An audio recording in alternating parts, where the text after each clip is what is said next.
nós vamos falar sobre ciúme. Tudo bem, Bia? Tudo bem, bom, bem. Sim, é muito legal esse tema, por isso que eu trouxe. Não esperava esse tema, não. Tava pensando que era outro, mas tudo bem, vamos nesse tema. Ciúme. Ciúmes. Por que você trouxe esse tema, Alex? Então, Bia, eu percebo muito essa coisa da criação. Às vezes a gente cria muito na cabeça da gente, né? Você está dizendo do ciúme imaginado. O ciúme imaginado. A primeira coisa do ciúme que eu acho importante a gente colocar é que, assim, ciúmes é um sentimento normal. Todo mundo sente. Porque tem muita gente que se vangloria de falar assim, eu não sinto ciúmes. Não existe. Ciúmes, tudo depende do grau. Eu digo que tem um espectro do ciúmes. Você tem o ciúme saudável, que é um zelo, é um cuidado. E é interessante que em espanhol o ciumento é chamado de zeloso. Né? É cuidadoso. Então, assim, não tem a palavra ciúmes em espanhol. Tem zeloso.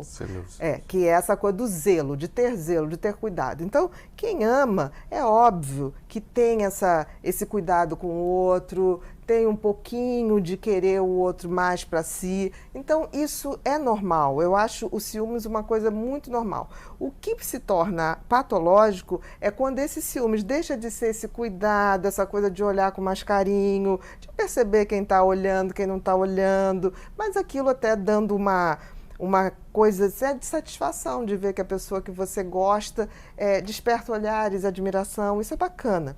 Agora, quando isso passa por um ponto em que o ciúme passa a ser uma coisa obsessiva, uma ideia obsessiva e um ritual, quase que se torna uma coisa obsessiva compulsiva, porque o ciumento patológico, ele tem pensamentos obsessivos, ou seja, intrusivos, repetitivos, tudo em função da suposta traição. De uma traição que o seu parceiro ou sua parceira estariam fazendo. Mas às vezes baseado em nada.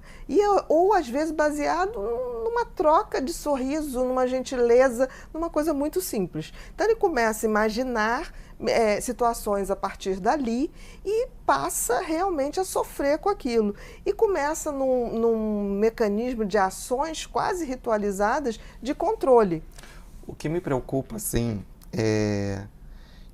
já que a gente tem falado muito sobre border, é porque às vezes todo mundo fala assim, o border é ciumento.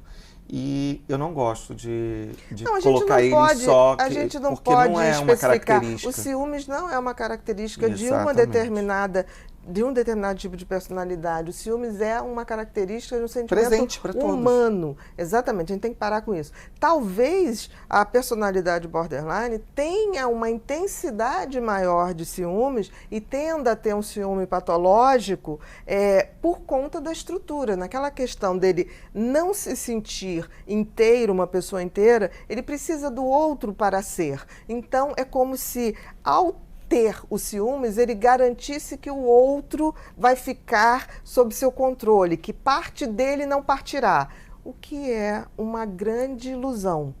Porque, assim, toda vez que uma pessoa deixa de ter um ciúmes saudável e passa a ter um ciúme patológico, ela fica tão obsessiva em relação ao outro que ela acaba sufocando o outro. Então, tudo que ela não queria era perder. E ela perde justamente por esse excesso de controle e de querer ter tudo da vida do outro na sua mão. O ciúme é gostoso porque, às vezes, ele faz a gente resgatar a nossa autoestima também. Nossa, você se arrumou para quem?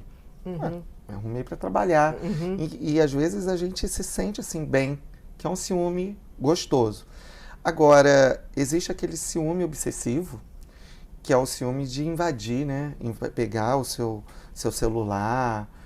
Essa coisa do celular e de redes sociais, ela tornou o ciúmes uma coisa muito mais abrangente, né?